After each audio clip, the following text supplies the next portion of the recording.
بسم اللہ الرحمن الرحیم. السلام علیکم ورحمۃ اللہ وبرکاتہ. ویلکم ٹو دار ارقم اسکول فیصل آباد ریجن یوٹیوب چینل. امید کرتی ہوں کہ آپ سب ایمان اور صحت کی بہترین حالتوں میں ہوں گے.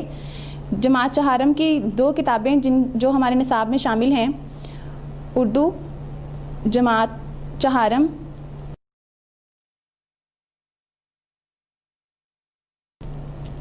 اور اردو ورک بک جماعت چہارم.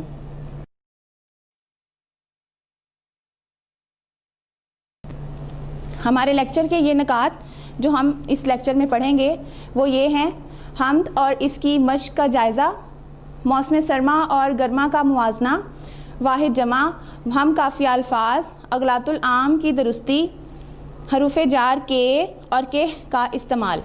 سب سے پہلے ہم حمد کی تعریف سمجھ لیں. حمد کا مطلب ہوتا ہے ایسی نظم جس میں اللہ تعالیٰ کی تعریف بیان کی گئی ہو. حمد کا مطلب ہے اللہ تعالیٰ کی تعریف بیان کرنا، ایسی نظم جس میں اللہ تعالیٰ کی تعریف بیان کی گئی ہو. اس حمد نظم کے شاعر نے اللہ تعالیٰ کی بے شمار تخلیقات کا ذکر کیا ہے، جیسے سورج، چاند، ستارے اور پرندے، اڑتے ہوئے قافلے، ان کے یہ سب جو ہیں وہ اللہ تعالیٰ کی موجودگی کا نشان ہیں. نکات کے جائزے کے بعد ہم حمد کی پڑھائی کر لیتے ہیں. کس طرح کریں ہم تیری قدرت بیاں، تیری حمد و ثنا ہے زباں در زباں. اس شعر میں شاعر نے یہ کہنے کی کوشش کی ہے کہ تیری قدرت کس طرح ہم بیان کریں کہ ہمارے پاس زبان نہیں ہے، ہمارے پاس وہ الفاظ نہیں ہیں کہ ہم تیری قدرت کو بیان کر سکیں. اگلا شعر ہے: ہر طرف تیری جلوہ گری ذو فشاں، ذرے ذرے سے ہے تیری حکمت عیاں. شاعر اس شعر میں کہنے کی کوشش کر رہے ہیں کہ ہر طرف تیرے ہی نظارے ہیں، تیری ہی جلوہ گری کے، تیرے ہی روشنی دینے والے نظارے ہیں، اور ہر کائنات کے ہر ذرے سے چھوٹے ذرے میں تیری حکمت ہے، تیری کوئی نہ کوئی دانائی ہے اس میں چھپی ہوئی. وہ ہوں چھوٹے بڑے یا ہوں پیر و جواں، اپنے بندوں پہ رہتا ہے تو مہرباں.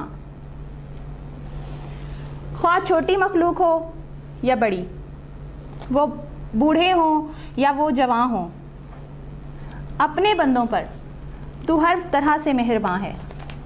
اللہ تعالیٰ ہر مخلوق پر رحم کرنے والا ہے.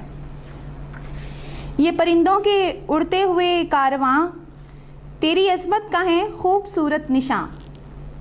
یہ جو پرندوں کے اڑتے ہوئے قافلے ہیں، اللہ تعالیٰ کی بڑائی خوب طریقے سے بیان کرتے ہیں، اس کی شان کو خوب طریقے سے اس کا نشان ہے. دن کو سورج سے دیتا ہے تو روشنی، رات میں چاند تاروں کا دلکش سما. دن اللہ تعالیٰ نے ہمارے لیے کام کرنے کے لیے بنایا ہے اور اس کو سورج کی خوبصورت روشنی بخشی ہے، اور رات ہمارے لیے آرام کے لیے بنائی ہے اور ہماری آرام اور آسائش کا خیال دلکش سما پیدا کر کے رکھا گیا ہے. ہر جگہ تیری رحمت کے ہیں آثار، اے خدا تیری بخشش کی حد ہے کہاں.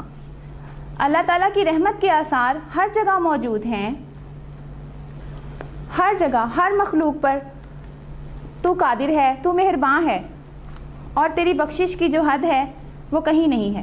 تو بڑا مہرباں، تو بڑا غفور الرحیم ہے. اس نظم میں موجود کچھ نکات کی طرف ہم چلتے ہیں، جیسے کہ ہر چھوٹی بڑی مخلوق کا خالق اللہ تعالیٰ ہے، اور ہر چھوٹی بڑی مخلوق کی تخلیق میں اللہ تعالیٰ کی بڑائی اور عظمت بیان کی گئی ہے، نظر آتی ہے. ہمیں اللہ تعالیٰ کی عظمت اور بڑائی نظر آتی ہے. جیسے پرندوں کے قافلے، اڑتے ہوئے پرندوں کے قافلے جو ہیں وہ اللہ تعالیٰ کی عظمت اور بڑائی کا نشان ہیں، اس کی موجودگی کا ہمیں احساس دلاتے ہیں. یہ جو چاند اور سورج اور تارے ہیں یہ اللہ تعالیٰ کی موجودگی کا ہمیں احساس دلاتے ہیں. یہ ہو گیا ہماری نظم کا چھوٹا سا جائزہ. اس نظم حمد کی پڑھائی کے بعد ہم الفاظ معنی کا جائزہ لیں. جلوہ گری، نظارہ دکھانا. ذو فشاں، روشنی دینے والا.